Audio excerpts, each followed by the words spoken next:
السماحة، أصحاب المعالي، أصحاب الفضيلة، والإخوة الحضور الكرام، السلام عليكم ورحمة الله وبركاته. بداية أتقدم بأسمى آيات الشكر والتقدير إلى خادم الحرمين الشريفين الملك سلمان بن عبد العزيز آل سعود، وولي عهده الأمين صاحب السمو الملكي الأمير محمد بن سلمان بن عبد العزيز، على ما يبذلونه من جهود عظيمة في نصرة الإسلام وتعزيز وحدة المسلمين وخدمة الحرمين الشريفين والدفاع عن القضايا الأمة العادلة، وجهودهم العظيمة في خدمة الدين وحفظ المقدسات ورعاية المسلمين في كافة أنحاء العالم، وتقديمهم رؤية جامعة للأمة الإسلامية يحملون لواءها، ويجتمع المسلمون تحت رأيتها ليتبوؤوا المكان اللائق بهم بين الأمم. أصحاب السماحة والمعالي والفضيلة، نجتمع اليوم في هذا المؤتمر المبارك مستشعرين المسؤولية الكبرى في ترسيخ ثقافة الائتلاف، متجاوزين كل ما يفضي إلى التنازع والاختلاف، عملاً بقوله تعالى: واعتصموا بحبل الله جميعاً ولا تفرقوا، وقوله جل وعلا: ولا تنازعوا فتفشلوا وتذهب ريحكم. إن الأمة الإسلامية اليوم أحوج ما تكون إلى كلمة سواء تجمع شملها وتوحد صفها وتصون مقدساتها، فما أحوجنا إلى التقارب والتفاهم وتجاوز القضايا الخلافية، فالقوه في الوحدة، والضعف في التنازع والفرقة. فالقوة في الوحدة والضعف في التنازع والفرقة.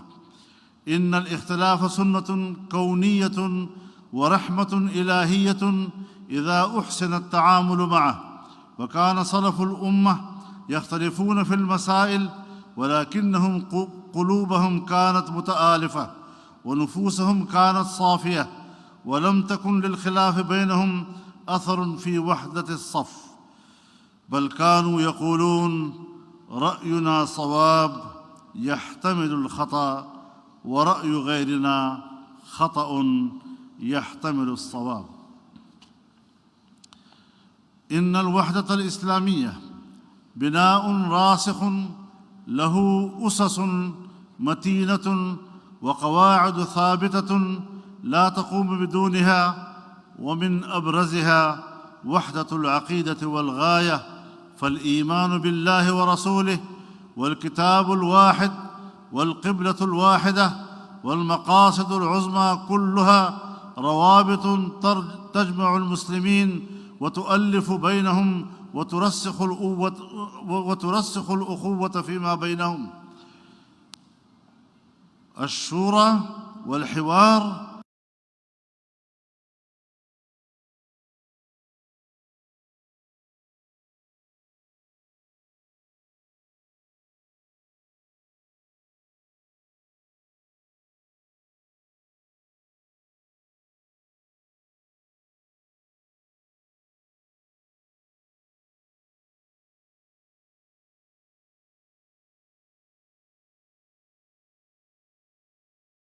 هو طريق العزة والقوة.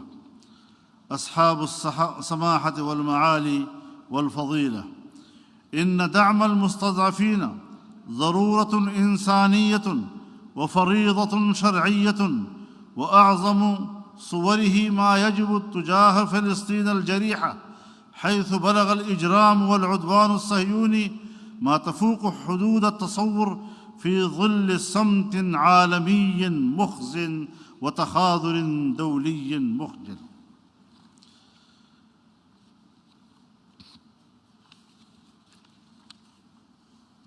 فلا بد من توحيد الصف في سبيل نصرة المظلومين وحماية المقدسات ونصرة المستضعفين من الرجال والنساء والولدان الذين لا يستطيعون حيلة ولا يهتدون سبيلا.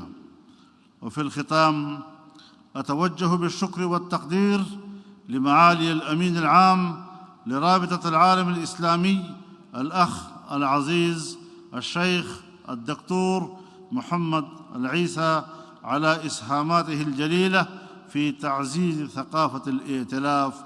نسأل الله أن يؤلف بين قلوب المؤمنين ويهديهم سبيل الرشاد. والسلام عليكم ورحمة الله وبركاته.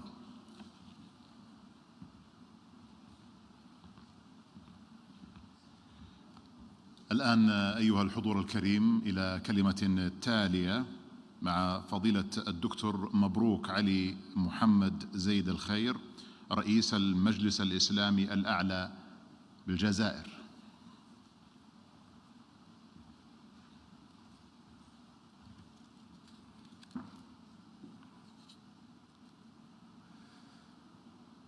الحمد لله تعظيما وإجلالا، ما أقبل اليسر بعد العسر إقبالا،